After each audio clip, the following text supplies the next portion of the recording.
अहम खबर आपके साथ शेयर करेंगे। इस्लामाबाद, पेशावर समेत गिरदोनवा में जल्जले के झटके महसूस किए गए और लोग खौफ के बायस घरों से बाहर निकल आए। मुल्क के मुख्तलिफ शहरों में जल्जले के झटके महसूस किए गए हैं। इस्लामाबाद, पेशावर समेत गिरदोनवा में जल्जले के झटके महसूस किए गए। मुल्क के मुख्तलिफ शहरों में जल्जले के झटके महसूस किए गए हैं। कुछ सेकंड्स के लिए जल्जले के झटके महसूस किए गए।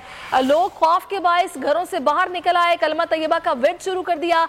इस्लामाबाद, लाहौर, पेशावर में जल्जले के झटके महसूस किए गए। कितने दुरानिये के झटके थे और इसका मरकज क्या था और रेक्टर स्केल पर इसकी शिद्दत क्या थी, ये जानने के लिए हमने राब्ता करने की कोशिश भी की है। आपको आगाह करेंगे।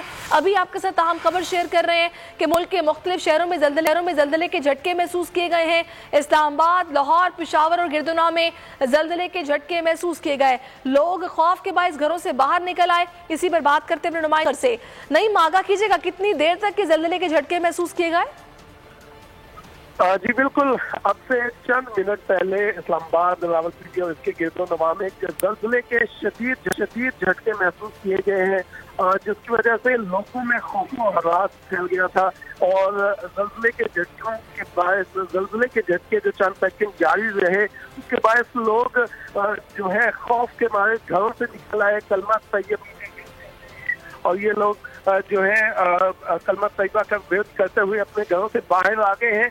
अभी तक ये लोग गलियों में मौजूद हैं, घर नहीं जा रहे। खवातीन, बच्चे, सब लोग कलमा तैयबा का विरोध करते हुए सब गलियों में मौजूद हैं। और जो उनके जो बुजुर्ग लोग हैं वो उन्हें इंतजार कर रहे हैं कि वो घरों में आ जाए, लेकिन खौफ और हिरास इतना ज्यादा फैला हुआ है कि लोग जो हैं वो अभी भी गलियों में मौजूद हैं। ठीक है, नईम असगर, बहुत शुक्रिया, आपसे मजीद भी जानते रहेंगे।